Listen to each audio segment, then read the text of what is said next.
My phone rang on a winter evening, and I answered to hear a good friend and colleague say she wanted to talk to her mother. But her mother, as I knew, had died recently, and so she called me. It was clear she needed to talk, that whatever was bothering her wasn't good. So I stopped stirring my dinner on the stove and sat down with my phone in my hand. I took Marv to the doctor today for an x-ray follow-up to his surgery, which I knew had been for cancer. She said, and we weren't worried or anything because the docs were so sure they got everything. And then the doctor looked surprised and sad and came back to say there were dark spots on his spine. By now she was crying, and I was too. We're going back tomorrow for a CT scan, but the doctor says it's almost certain his cancer has come back and metastasized. We talked back and forth, I trying to comfort and discount, but both of us knew it was almost certainly truly disastrous news. Call me tomorrow about the scan, please, I asked, and she said she would. The next day crawled by, and I hadn't heard from Annie by 7 o'clock, so I called her at home, feeling safe because Marv, also a good friend and colleague, never answered the phone.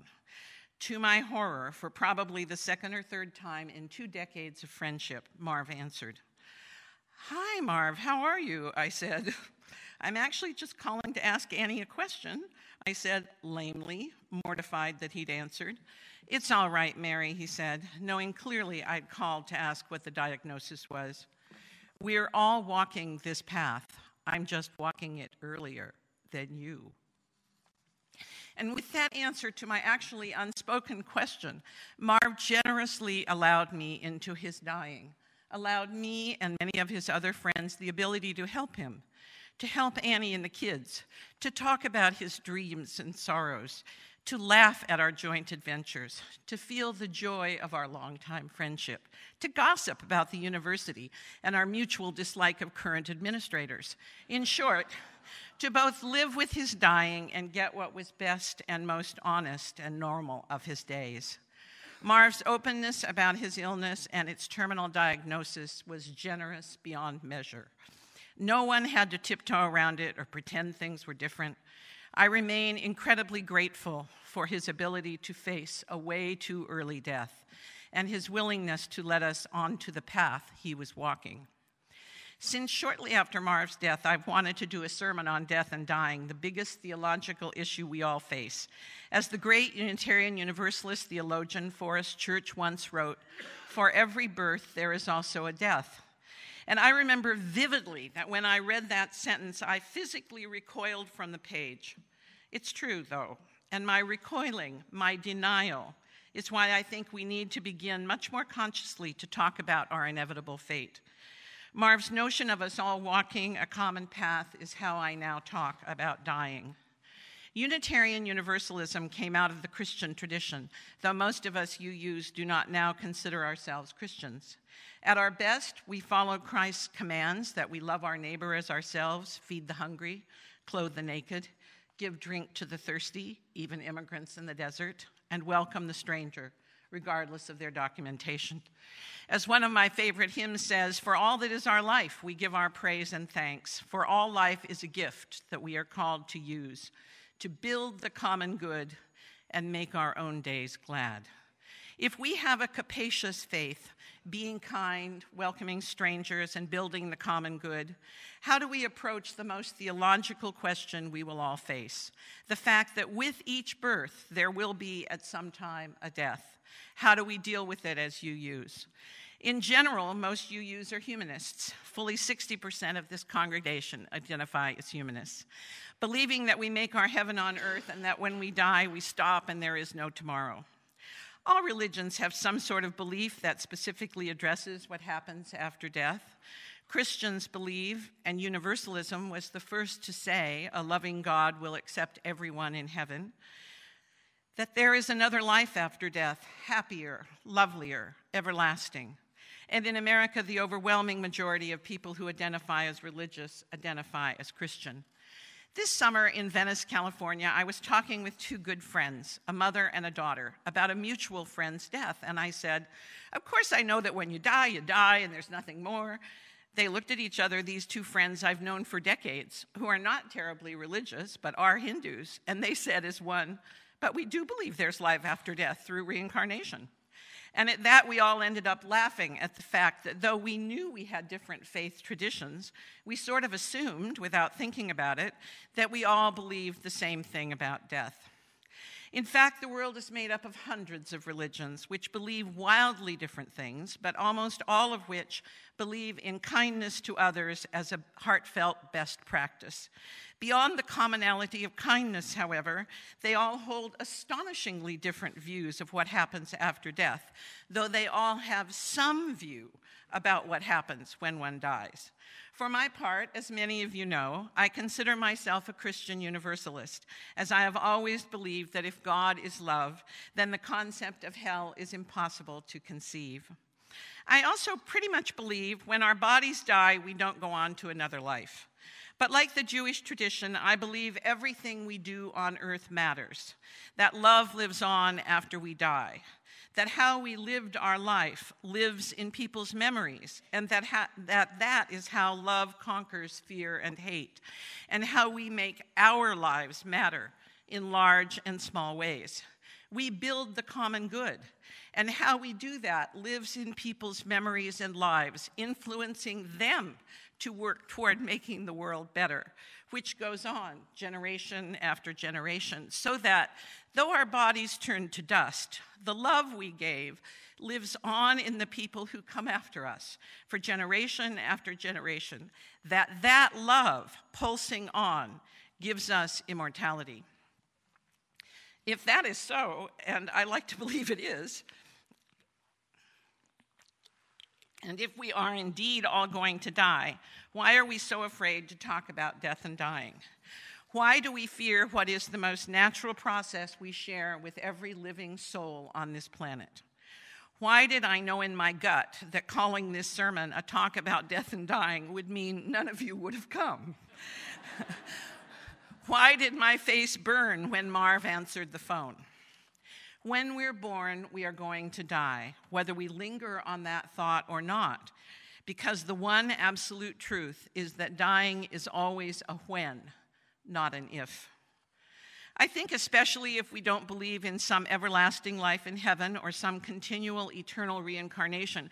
But remember, you could be reincarnated as a cockroach, which would scare the wits out of me and reincarnation as a cockroach would make me want to live a really good life. The fact that we are all going to die can be scary, formidable, and something we just don't want to face. It's the ultimate unknown, and especially if you are a control freak like me. Yes, those of you who know me are shocked at this insight. It can be terrifying to have no control over the most final and predictable event about our lives, an event that can be physically painful and emotionally debilitating, a fact of loss in every way that everyone faces. At some level, I understand this at my new age of 70 in ways I hadn't before. It's not that I'd never contemplated dying before, nor experienced deaths of people I love, as my mother believed death was a part of life and that the circle of life was to be celebrated when it inevitably closed. I come from a large extended family in the Seattle area. My grandmother was one of 12 and my grandfather one of 13. When the great aunts and uncles began to die, we went to what seemed like a gazillion funerals at Trinity Episcopal Church. It was what you did. You honored the person you loved and remembered them when they were gone.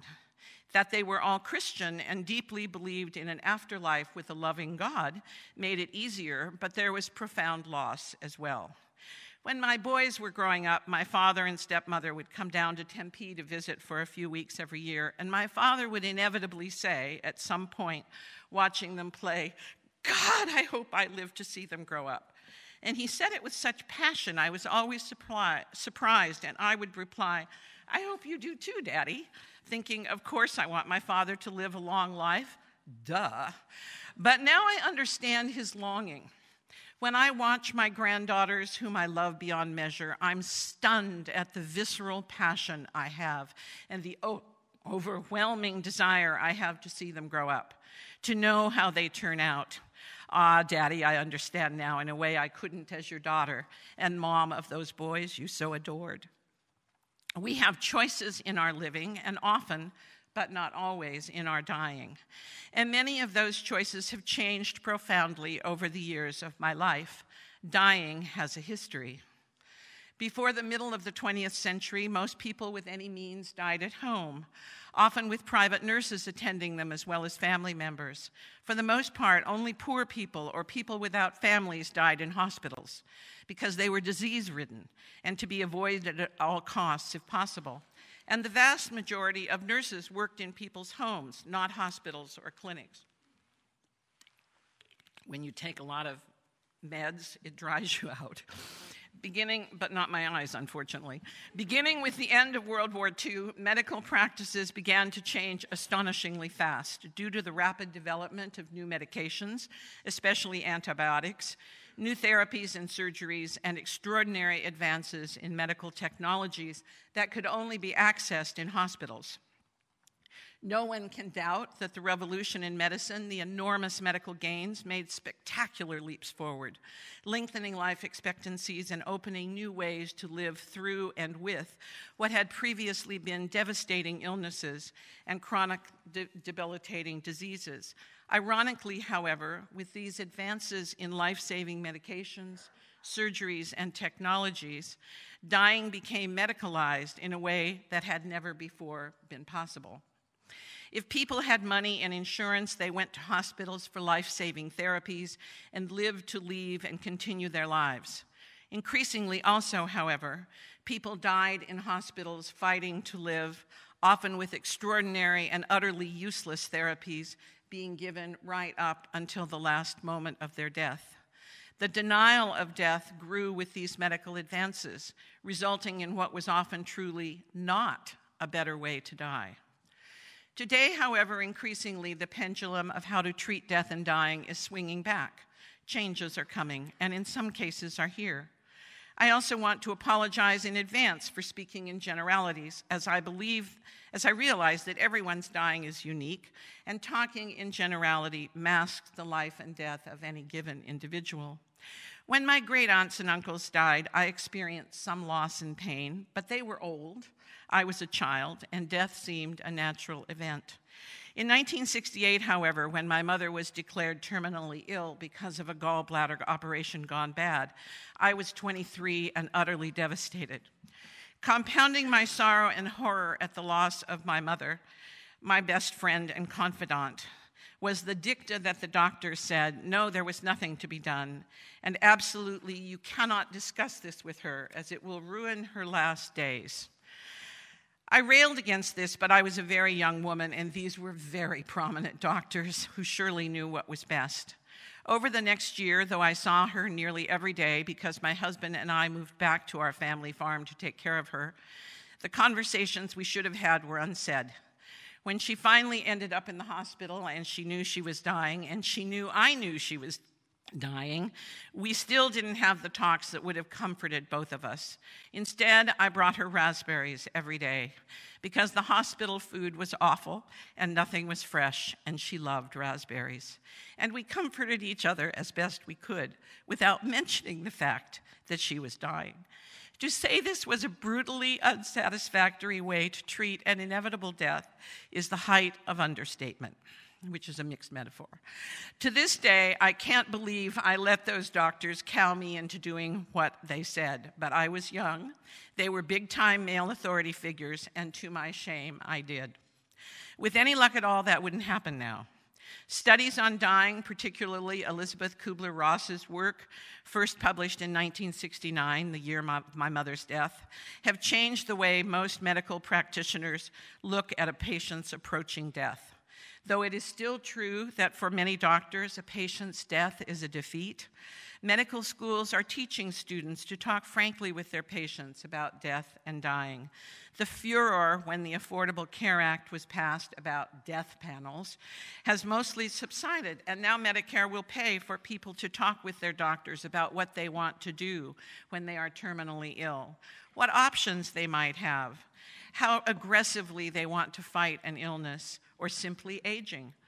These conversations might be hard, but they can make a huge difference in the ease and grace of facing death for the individual who is dying, as well as their family and friends.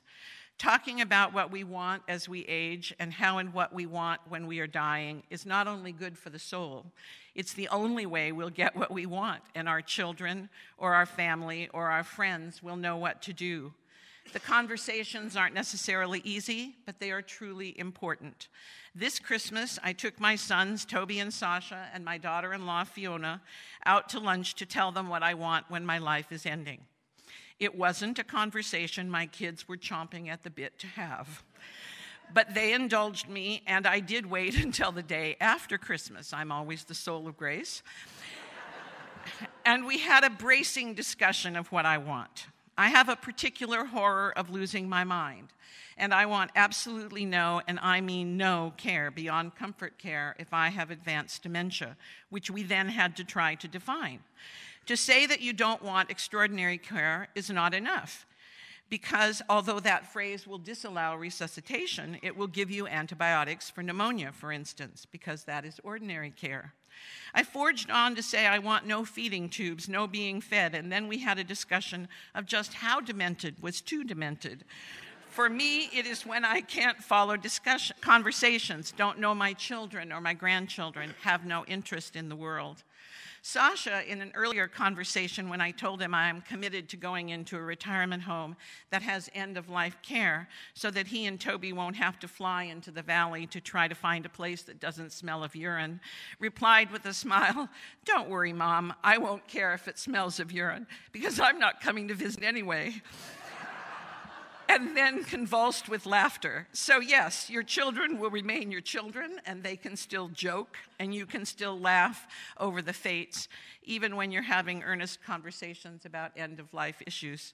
My aunt and godmother, Jeannie, who died at the very end of 2001, illustrates the changes that are happening in medicine and death and dying. When she was 70, Jeannie had stomach cancer and fought it tooth and nail, undergoing surgery and radiation, sickened by chemo for months, and then she recovered, gaining 20 more wonderful years. I've always aspired to be Jeannie, my godmother, who at 81 rented a VW van and camped in the Australian outback for 3 months, who climbed Kilimanjaro twice, once in her 70s, and who generally lived a very good life, working hard and then giving back to her community in myriad ways. Just after her 90th birthday, which was a wonderful affair, she was diagnosed with terminal colon cancer. The doctors recommended surgery, radiation, and chemo, which would give her some more months. She looked them in the eye and said she was content with her life. She was, after all, 90. Didn't want added months during which she would be sick most of the time, and set about the act of dying with grace, giving her children, grandchildren, and great-grandchildren as much time and conversation as she could. She died a good death just after Christmas, dressed in Rudolph the Red-Nosed Reindeer pajamas with bright red, beautifully manicured fingernails. I was able to visit her children, my beloved cousins, the morning after she died while she was peacefully lying in her hospital bed in the living room of her gorgeous house on Lake Washington. They were sad, but glad she had been able to stay out of the hospital, die gently and peacefully with them all around. And we traded stories about the family and growing up together.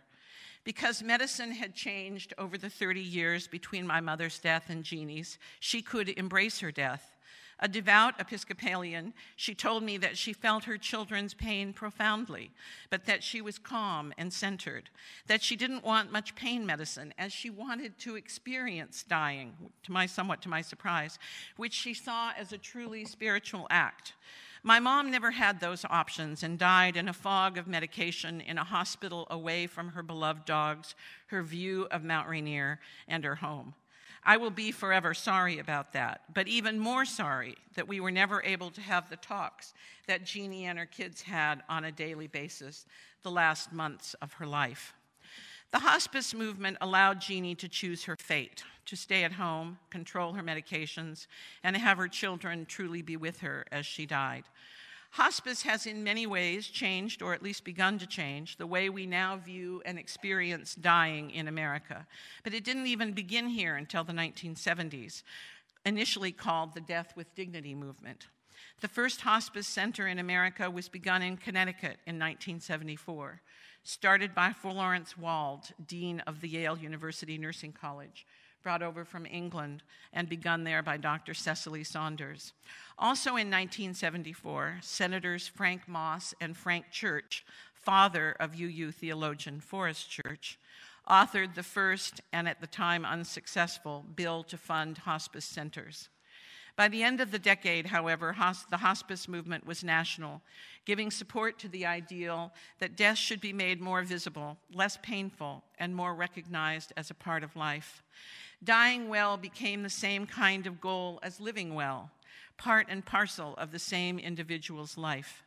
Medicare finally embraced hospice in 1989, and by the mid-90s, there were hospice organizations all over the country. As a member of Voices Lifted, I have taken a tiny part in the hospice movement, and just singing for inpatient hospice residents has been a real joy. I've seen people brighten with music. I've watched patients in comas steady their breathing. I've seen family members cry when favorite songs move them. Just helping in the smallest way to give music to hospice patients has been a gift beyond measure, transformative even, and I know has in part inspired this sermon. Several times I've thought, I don't want to go sing this afternoon, but every single time I have come back knowing that I have received way more than the people for whom I've sung. I'm devoted, passionate even, to the ideals of hospice, giving a way for people to have real choices over how they die and to have loving support for their last steps on their path. Before the sermon, Patrick read Mary Oliver's poem, When Death Comes. I love this poem. Its wonderful metaphors, its clear-eyed resolve. I too hope that I will have curiosity when I step through the door to the cottage of darkness. I'm not at this time in my life looking forward to dying at all, emphatically not at all. But I hope when I do, I remember that when it's over, I want to say all my life, I was a bride married to amazement. I was the bridegroom, taking the world into my arms. When it's over, I don't want to wonder if I have made of my life something particular and real. And so I offer the pamphlet, 5 Wishes, which I forgot to take out of my folder. Here it is. It'll be on the table back there after the service.